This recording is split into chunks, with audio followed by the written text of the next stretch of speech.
In this specially extended episode, we're joined by Jasneet Samrai and Adam, co-creator of Derby Against Hate.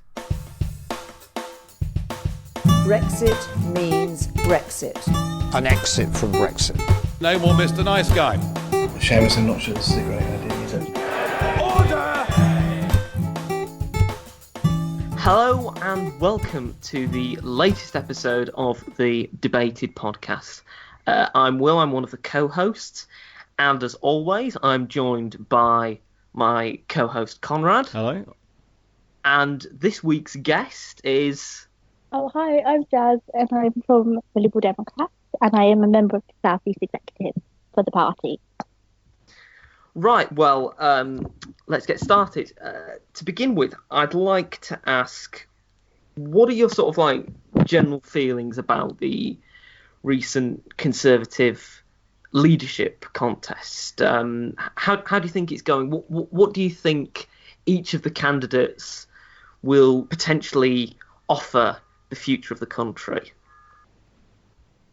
So, I mean, obviously, I don't think either of the two candidates Lib Dem, especially when it comes to like their Brexit stances and things like that.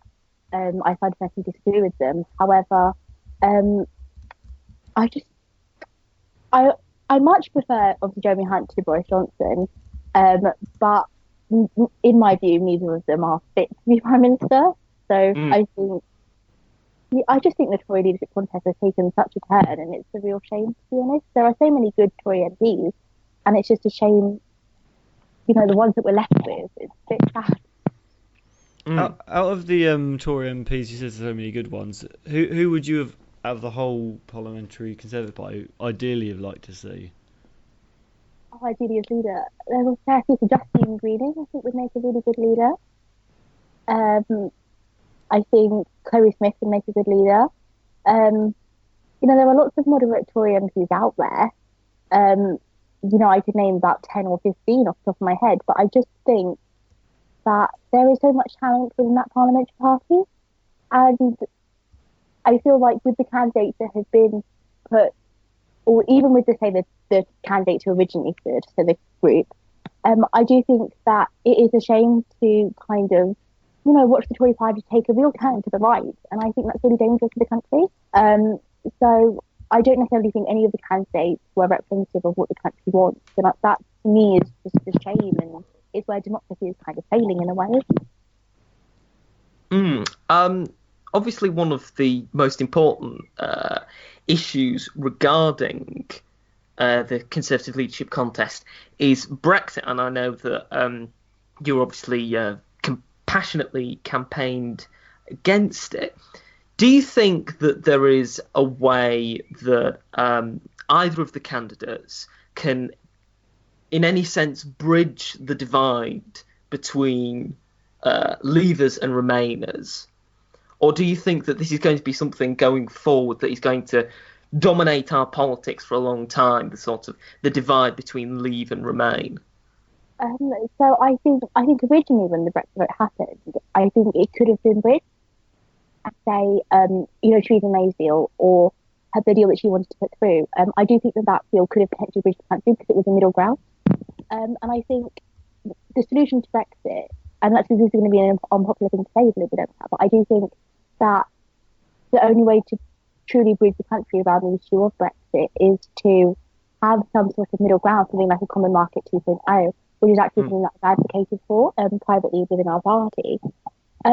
So I think that in order to bridge the country, we need a middle deal. However, I can't see that happening in the next few months because any attempt of finding a middle ground has been rejected. And just the math isn't there.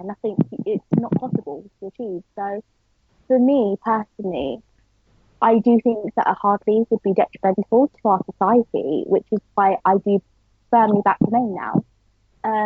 Because I just think that, you know, sacrificing people's livelihoods isn't the way to go. And the reasons that people voted to leave weren't necessarily due to the EU, they were due to other factors. And I think now the government's goal should ultimately be to have another vote. So, and hopefully that will, indicate where public mood is. And if public mood still suggests that they want Brexit to happen, then Brexit should happen. But I do think that lots of factors come to light since the referendum. And obviously, if you look at the position now compared to the referendum, so I do think we need another vote. And after that, I do also think we need to work on, say, bridging our communities and working on solutions and, funding projects and putting an end to austerity and things like that as well. Do you think that any of the Conservative leadership candidates outside of Brexit policies have any ideas that you've thought are quite good, or do you think that they're not saying enough out of their domestic policies? Yeah, that's funny. I feel like the news. Well, I'm not an expert on the Conservative leadership contest. I've obviously been really, really heavily involved in our internal one, so I haven't had that much time to look into most candidates. All I hear is what's been on the news and the big soundbites of the day. So for me, and I think this is how a large portion of the public feel too, is that the only things that I've really heard about the candidates are their Brexit stances, maybe like a few little nitty-picky domestic issues, but nothing of substance. And then obviously, media things that are going on. So obviously Boris Johnson has been in the media a lot. But for me personally, I feel like there is a big hole that we're missing in British politics at the moment. It's not just the Conservative leadership, it's everything. But I feel like we're ignoring domestic issues and instead focusing too much on Brexit. Because there are so many issues at home that we should be dealing with that we're not.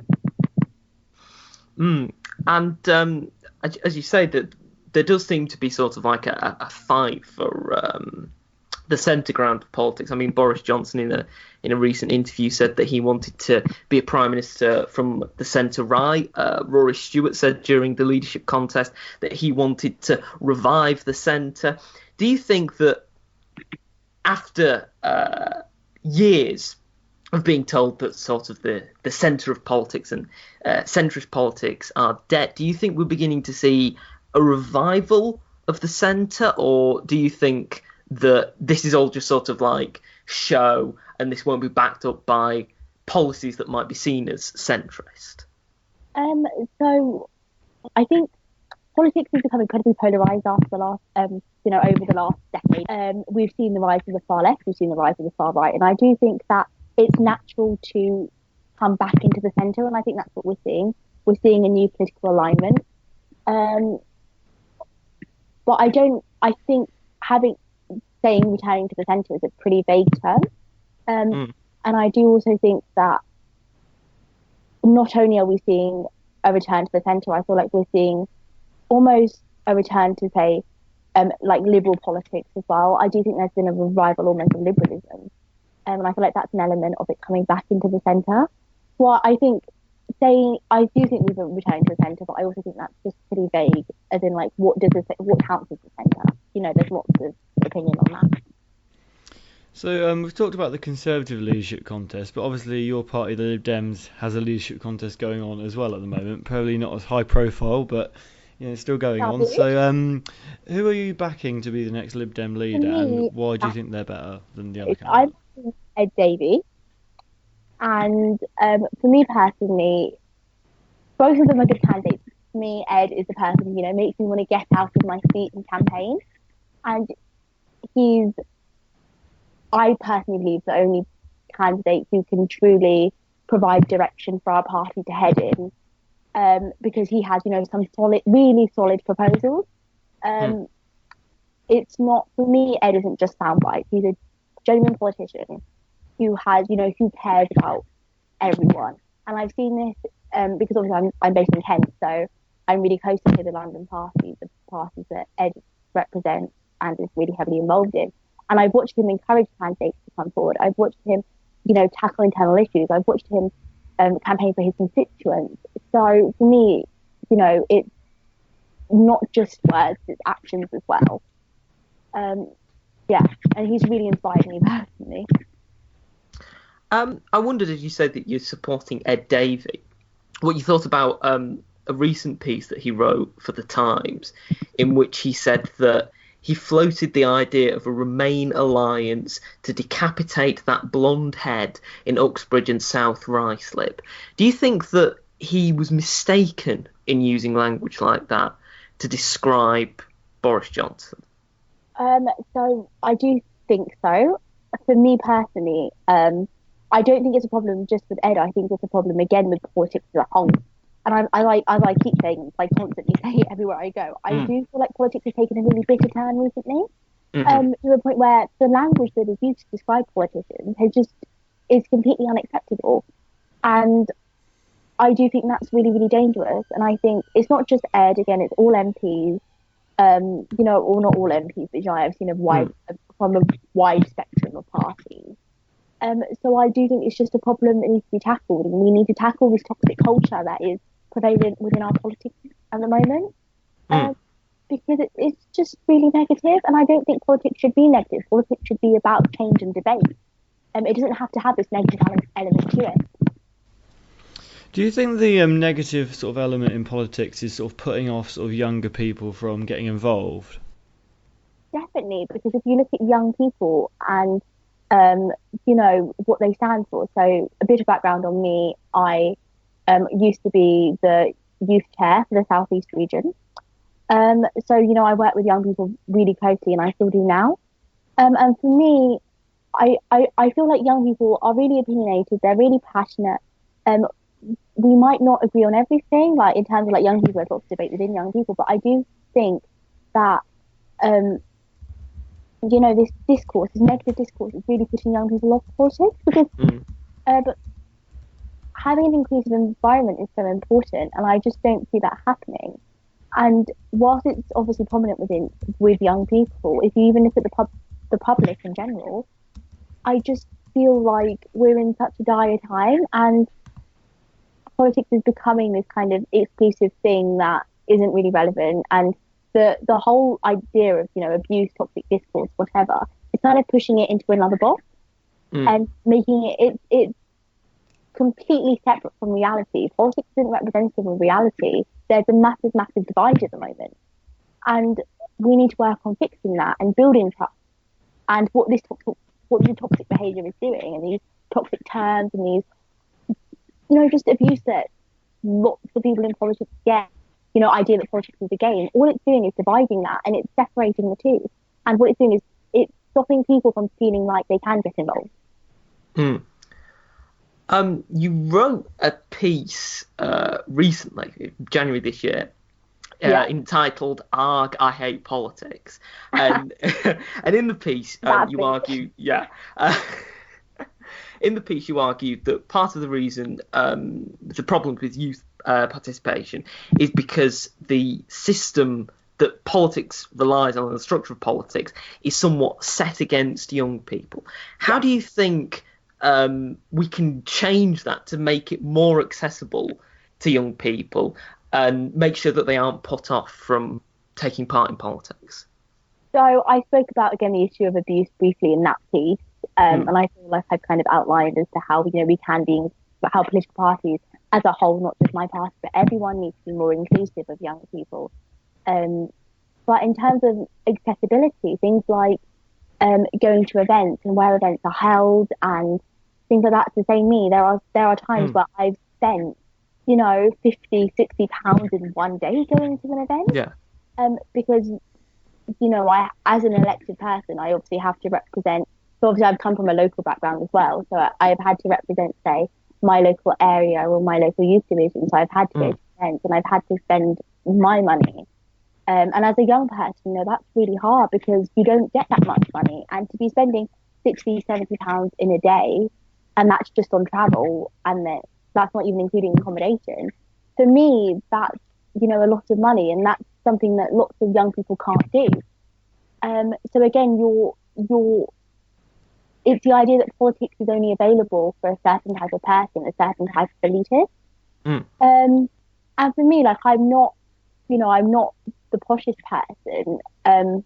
I come from a working class background. I go to state school, even though I got into grammar school, which I'm really lucky and grateful for that. But in order to do these things, I have to sacrifice a lot. Like, I don't really go out that much with my friends, and money on is very, very different to my peers. So for me personally, I think politics needs to become more affordable, and political parties can do that by providing subsidies and things to young people and making events cheaper.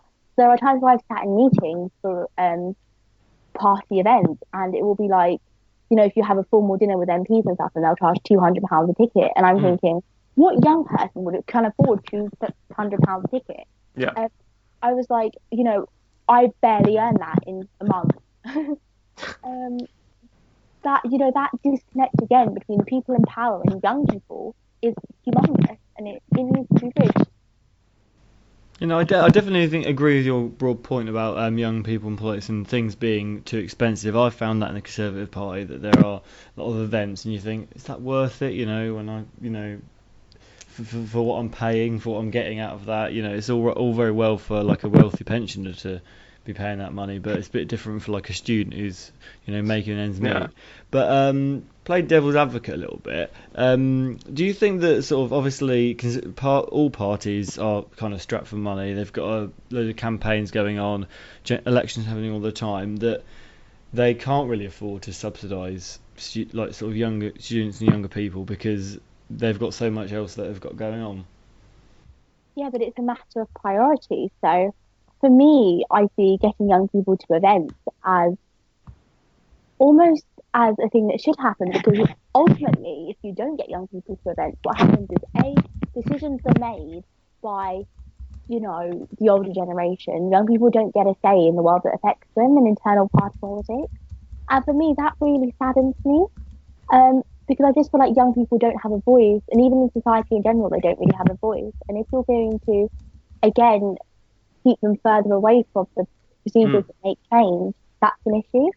And then also, if you look at things like, getting young people to events, what you're doing is, if it's a training day or something, you're investing in the future of the party too. If we can get young people trained, if we can give them the skills that they need, hopefully we'll, bring down the average age of our parliamentary parties. Hopefully we'll, have these skills, and we'll have these new campaigners who can actually, revive their parties, in down the line. You're investing in a person. By subsidising events, you're giving people the skills that they need. And political parties should see that that's a benefit, because what they end up with is more skilled campaigners and activists. So it's mutual benefit, and I really don't understand why parties don't invest money into young people. Like, to me, it doesn't make sense. I understand that they're stripped for cash, and I understand that obviously elections are expensive, and targeting is expensive, and leaflets are expensive, and everything is really expensive. But I just think there are things that parties spend money on that don't need to be spent money on. If you get what I'm saying, there are times when money is spent and decisions are made, and I think, why are you spending this much money on this? Like, as an example, within my party, there was a campaigner who dedicated thousands of pounds, I'm not going to say how much, but thousands of pounds, to creating an app for Copton. Mm-hmm. This app never got created, and this money just got through down the drain. And I was thinking, you could have spent that on useful things. Yeah.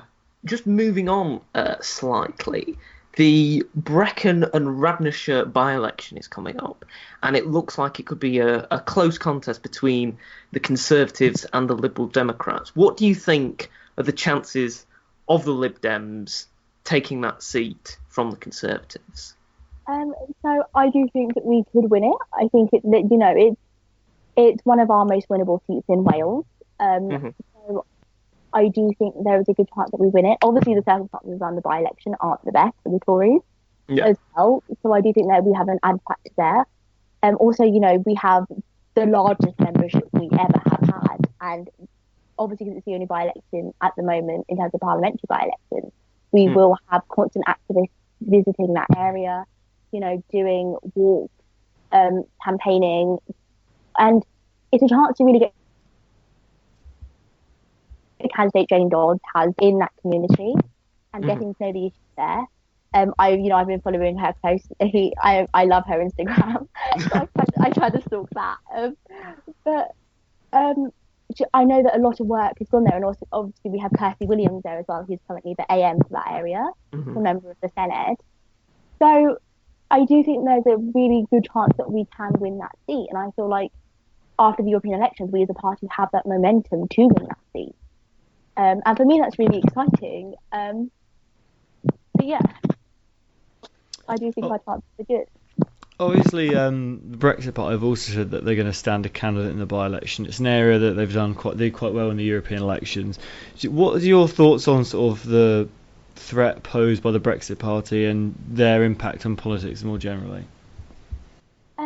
So for me, I think the Brexit Party were actually somewhat inevitable.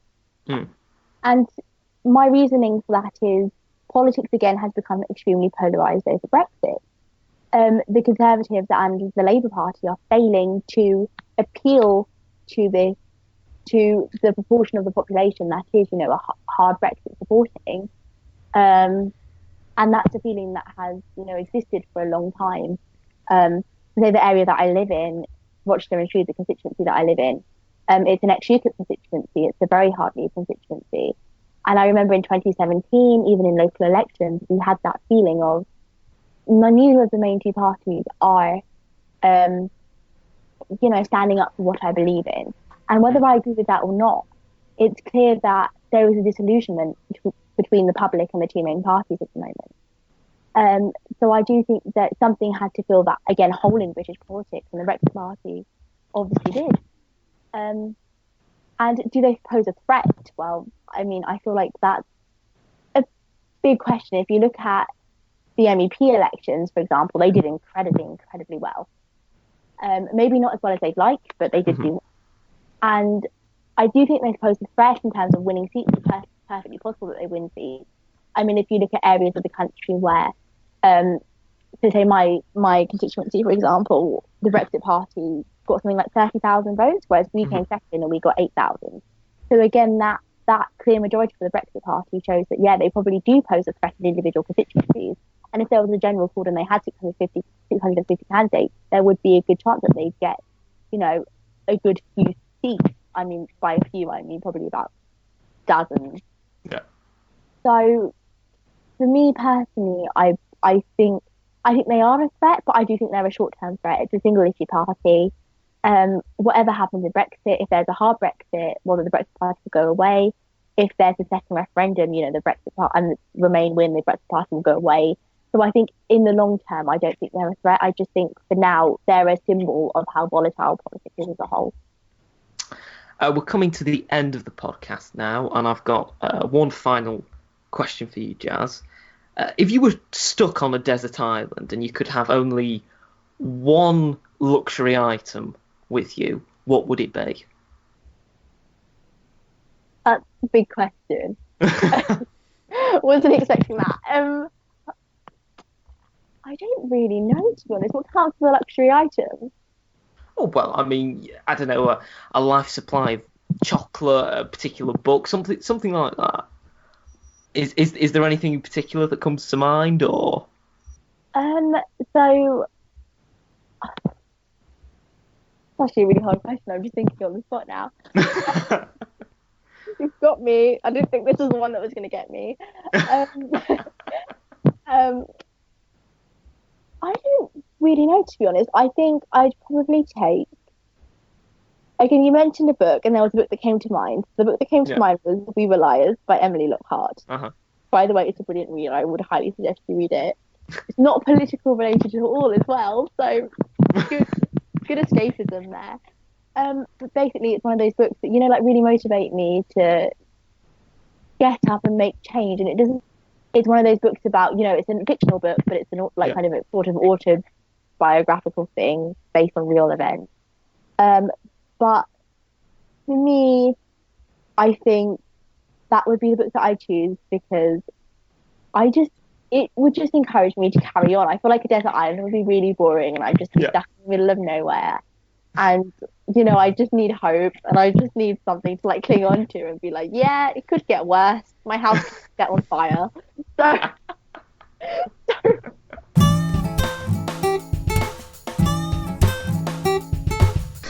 So, welcome to the podcast, Adam. It's great to have you on. Do you think, to begin with, you could explain what's been happening in Derby North and what the sort of the general situation is for anyone who doesn't know? Sure. So the situation in Derby North is a bit complicated and is in flux. So what we're saying now might not be true at the time this goes live. But essentially what happened was over a period of time the MP for Derby North, Chris Williamson, who was a Labour MP, now is a Labour MP and may no longer be a Labour MP in the next couple of weeks. He gaslit Jews for a considerable amount of time. He retweeted or was associated with out-and-out anti-Semites, including people who had questioned the numbers who had died in the Holocaust, or who had even questioned whether or not the Holocaust had happened itself. And this all boiled up until about February this year, when Chris Williamson, at a meeting of Sheffield Momentum, said to rapturous applause that the Labour Party had been too apologetic on the issue of anti-Semitism. That, after a while, and after a half apology from Chris Williamson, got himself suspended until two members of a three-member panel voted to re-accept Chris Williamson into the party. That was met quite sensibly with a wide degree of scorn and outrage from the entire party, left, centre, and the right wing of the party. And it is looking like that is going to get overturned in the next couple of weeks by the full NEC. What that means for Chris, we are yet to find out, whether that will be he gets suspended for a year or 6 months, or is forced to go on some kind of re-education programme in order to then be readmitted into the party, is unclear. And how much he is able to learn from that is also unclear, because he's already had meetings with representatives of the Jewish communities that are involved in the Labour Party with not much success. So I'm personally sceptical about his ability to understand what he's done wrong, but it will be interesting to see where we move forwards. So, as I mentioned in the introduction, you're the co-founder of Derby Against Hate. What would you say is the aim of your campaign, and is it just to deal with the problems arising from Chris Williamson, or does it have a broader range of activities and a broader agenda?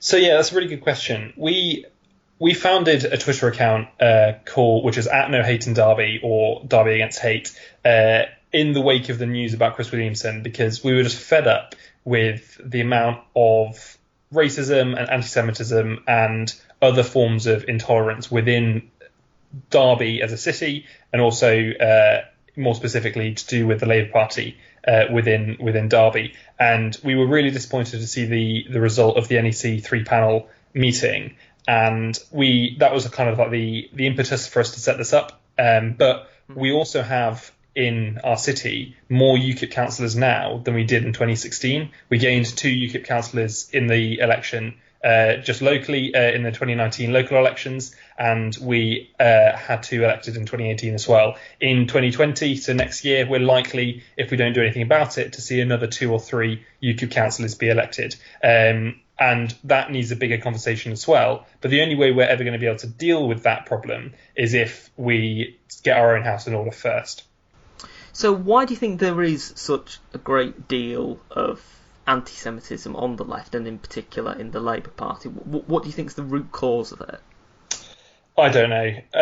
I mean, it's a big question that I think better people than me are placed to answer, particularly people who are Jewish themselves or have studied this academically. I would imagine that there is just a great deal of ignorance about anti-Semitism, what is and isn't anti-Semitic, what is and isn't gaslighting for Jews, what is and isn't just really offensive or not willing to say. I think people get very defensive about their idols. So Chris Williamson is obviously a very long-standing member of the left within Derby, and he is adored by a lot of people who see him as a leading light, a true socialist and that kind of thing. And he is well liked by a lot of people. So I think people have rushed to defend him because they think, oh, well, Chris Williamson has never done anything wrong to me, and he's always been a supporter of the causes I believe in. So therefore, I can't possibly believe that Jewish people would be offended by what he's been saying. So I think that there is a reluctance to deal with the problem of anti-Semitism when it's people that you like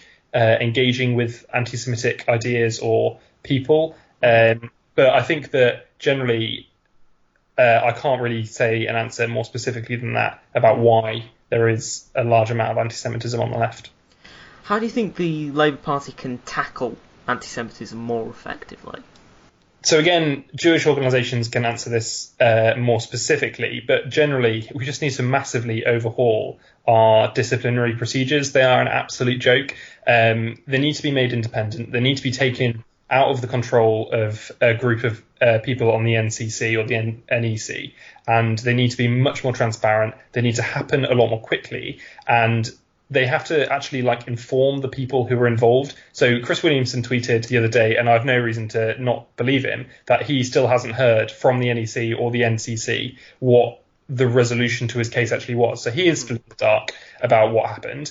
There was no press release or anything that I've seen from the committee that said what happened. It was just somebody told a reporter who wrote for Political Home, who then put it on their website. This isn't how we should be dealing with our disciplinary cases. It should be transparent, it should be independent, and it should be efficient. And I really hope that conference this year takes up some kind of amendment in order to make that happen, because that should apply to sexual harassment, that should apply to anti-Semitism, racism, homophobia, and all of these problems are in the Labour Party. If the Labour Party has 500,000 members or whatever it is, we are going to have some of those people who are either sexist or racist or homophobic. It's a part of being an organisation this big. The way you get around that is by having an independent process that deals with it when it happens.